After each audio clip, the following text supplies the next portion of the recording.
see what I see?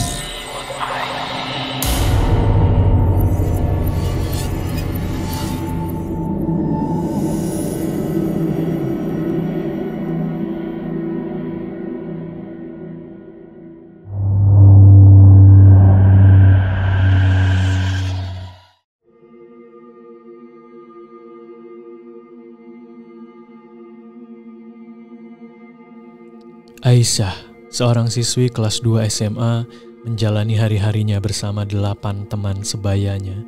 Mereka dikenal sebagai geng centil, sebuah julukan yang melekat karena kebiasaan mereka membuat video TikTok dan menggoda para pemuda di sekitarnya, dari tukang bakso hingga siapapun yang mereka anggap menarik.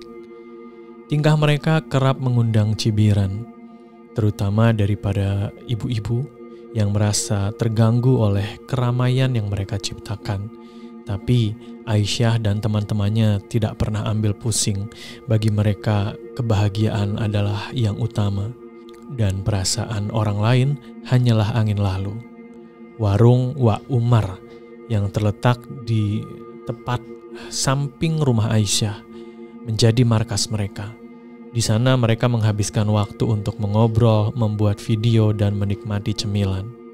Seringkali tanpa mempedulikan tetangga yang sedang tadarus atau sedang beristirahat. 3 teman Aisyah tinggal sekampung dengannya, sementara 5 lainnya datang dari kampung tetangga, rela menempuh jarak demi bergabung. Suasana bulan Ramadan tak mengubah kebiasaan mereka. Setiap sore mereka ngabuburit, mengobrol hingga sholat taraweh bersama.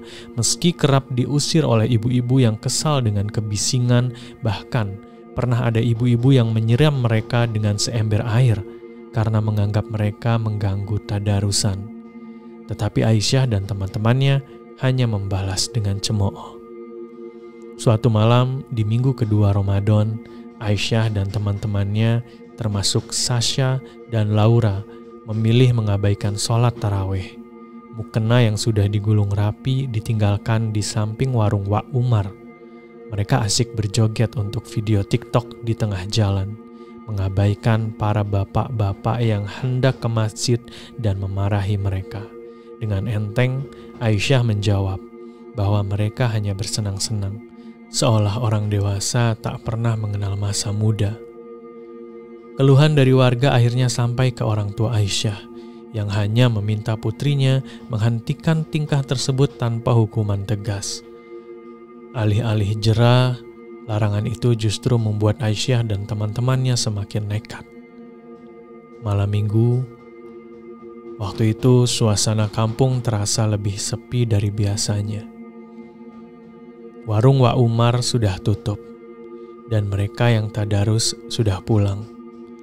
Tapi Aisyah dan gengnya masih berkumpul di depan warung, tertawa keras, membahas warung bakso baru dengan karyawan yang menurut mereka tampan.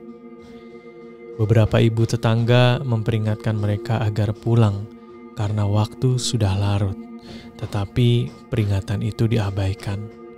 Tawa mereka memecah keheningan malam. Hingga mendekati tengah malam, hanya Aisyah, Sasha, dan Laura dan beberapa teman sekampung yang tersisa. Tiba-tiba, dari arah kebun kelapa di belakang warung, terdengar suara dedaunan bergoyang, dan sesuatu tampak seperti berjatuhan, seperti buah kelapa yang rontok. Suaranya tidak wajar, terlalu keras untuk sekedar angin malam. Sasha dan Laura saling berpegangan, merinding, wajah mereka pucat. Mereka buru-buru meminta pulang. Ketakutan membayangkan perjalanan melewati kebun kelapa yang gelap. Aisyah, meski juga merasa tak nyaman, berlari ke rumah untuk mengambil senter, meski ayahnya sempat kesal karena khawatir kehabisan baterai. Dengan tergesa ia meminjamkan senter kepada Sasha dan Laura, meminta mereka mengembalikannya lagi di esok pagi. Sasha dan Laura berjalan beriringan menuju kampung mereka, melewati kebun kelapa yang kini terasa lebih gelap dan mencekam. Mereka berpelukan, berusaha mengucap doa, tapi rasa takut membuat mereka lupa setiap ayat yang pernah dihafal. Suara benda-benda berjatuhan tak henti-henti seolah sesuatu menggelinding di dekat kaki mereka. Langkah mereka terasa berat, seperti ditahan oleh kekuatan tak kasat mata. Laura ketakutan hingga tak bisa mengendalikan diri. Laura merasakan kakinya basah. Sasa yang lebih berani melirik ke bawah dan jantungnya hampir berhenti. Di antara rumput, sesuatu yang menyerupai buah kelapa bergulir. Tetapi itu bukan kelapa. Wajah botak, iya. Itu wajah botak dengan senyum mengerikan menatapnya. Matanya hitam pekat, seolah menarik jiwa mereka. Panik, mereka berlari ke arah berlawanan, terpisah dalam kegelapan. Suara yang bergelinding terus mengikuti mereka, disertai tawa pelan yang seperti bukan suara manusia, bergema di balik pohon-pohon kelapa. Kebun yang seharusnya kecil terasa seperti labirin yang tak berujung. Mereka tersesat, berputar-putar hingga dini hari. Mereka gemetar, nafas mereka tersengal. Sosok-sosok gelap mulai muncul di sudut mata mereka.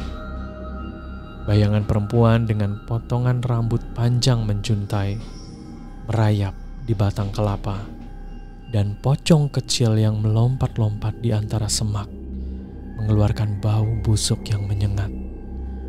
Keluarga Sasa dan Laura yang menyadari anak-anak mereka tak kunjung pulang, mendatangi rumah Aisyah.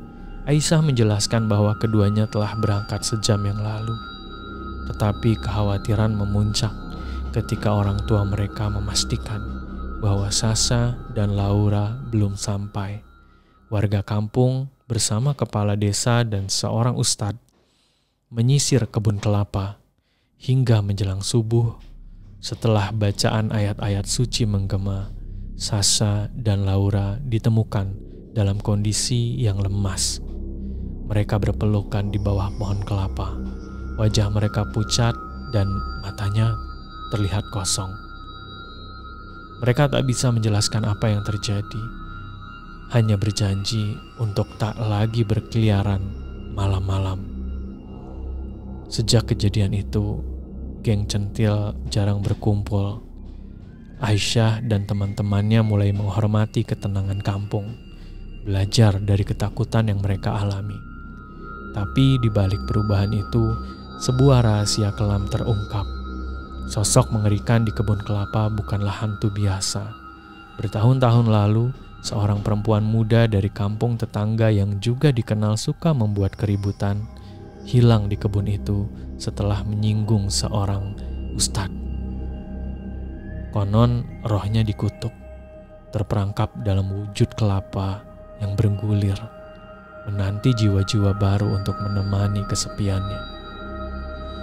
Sasa dan Laura tanpa sadar telah mengundang kemarahannya dengan tingkah mereka yang tak terkendali.